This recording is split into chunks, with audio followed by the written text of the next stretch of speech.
नमस्कार। आज मैं पुनः आपके सामने फिर से एक नया टॉपिक लेके आया हूँ, दाद यानी रिंगवॉर्म।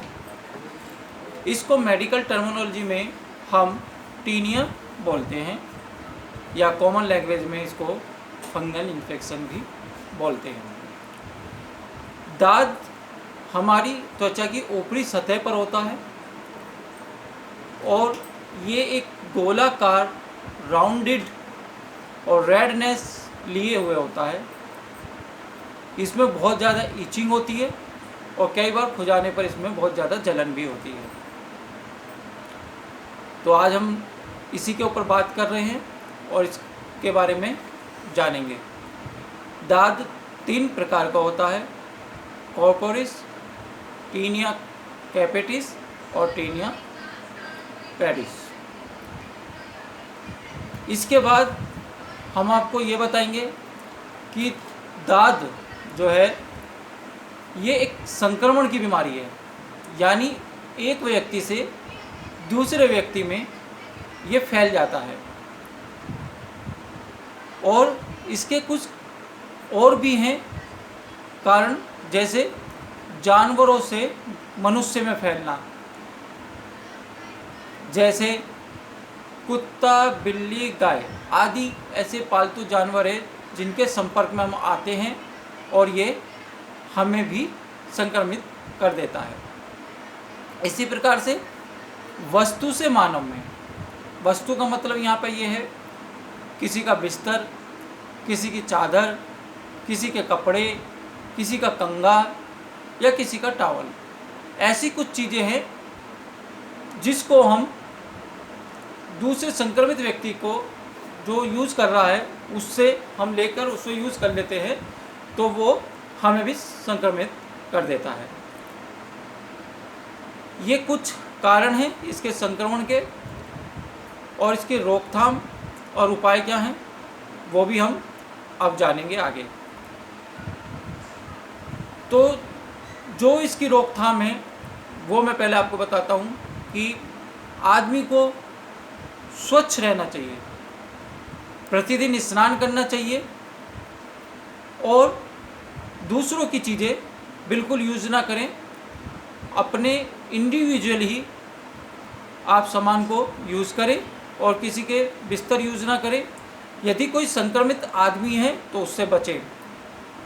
और जैसे कि आजकल हम बात कर रहे हैं इम्यूनिटी की, जो आज कोरोना वायरस चल रहा है उसमें भी हम विशेष तौर पे इसी टॉपिक पे बात करते हैं। इम्यूनिटी, आपकी इम्यूनिटी जितनी अच्छी होगी आप हर संक्रमण से उतना ही बच पाएंगे। तो आज हम यहाँ कोरोना में भी इसी टॉपिक पे बात कर रहे हैं संक्रमण की, इसलिए मैंने आज ये दाद रिंगवॉर्म जैसा टॉपिक यहाँ पे लिया है, क्योंकि हो सकता है दाद कोरोना जैसा ज़्यादा खतरनाक संक्रमण नहीं है, ये सिर्फ स्किन को इफेक्ट करता है और वो भी ऊपरी सतह को इफेक्ट करता है।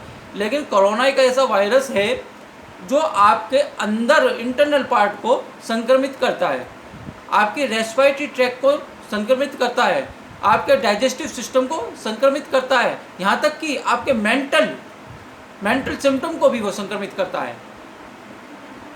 तो कोरोना का जो डर मन में बैठ चुका है और इसके ऊपर जो हमारी थोड़ी लैक ऑफ कम नॉलेज है, जो हमारी नॉलेज कम है, वो भी एक मेन कारण है जो माइंड को स्ट्रेस करता है। तो यहाँ पे भी वही रिंगवॉर्म में भी वही बात आती है कि आपकी इम्यूनिटी पावर स्ट्रॉन्ग होनी चाहिए, और यदि आपकी इम्यूनिटी पावर स्ट्रॉन्ग नहीं है तो आप संक्रमित जगह से जाने से बचें और संक्रमित व्यक्तियों के पास बिल्कुल न जाएं जिससे कि आपको संक्रमण घेर ले। इसी तरह से आप अपने साफ सफाई का ध्यान रखें। बरसात के मौसम में आप गीले कपड़े ना पहनें। अगर बारिश में भीग जाते हैं तो तुरंत अपने कपड़े चेंज कर दीजिए, क्योंकि ये भी एक कारण है रिंगवॉर्म का। आप अपने पैरों को बिल्कुल सूखा रखें। कुछ ऐसे ही और भी उपाय हैं साफ सफाई के, हाइजेनिक चीज़ें उससे बचें।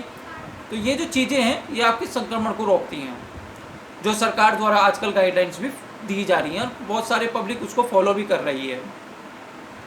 साथ में इसका मैनेजमेंट, यहाँ पे हम मैनेजमेंट की बात करेंगे होम्योपैथी से रिलेटेड। इसमें कुछ दवाइयाँ हैं जैसे कि बैसिलियम, सोराइनम, सीपिया, सल्फर, आर्सेनिक एल्बम, डलकामारा और इससे भी ज़्यादा कुछ मेडिसिन है।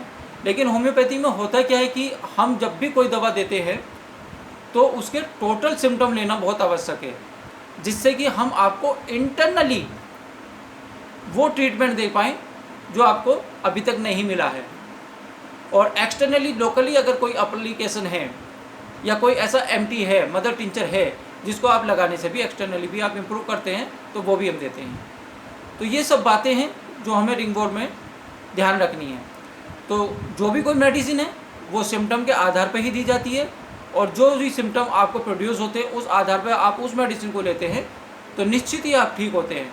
इसी तरह से कोरोना वायरस का भी है कि आर्सेनिक एल्बम दे रहे हैं, आर्सेनिक एल्बम हमारी रिंगवर्म में भी आ रही है।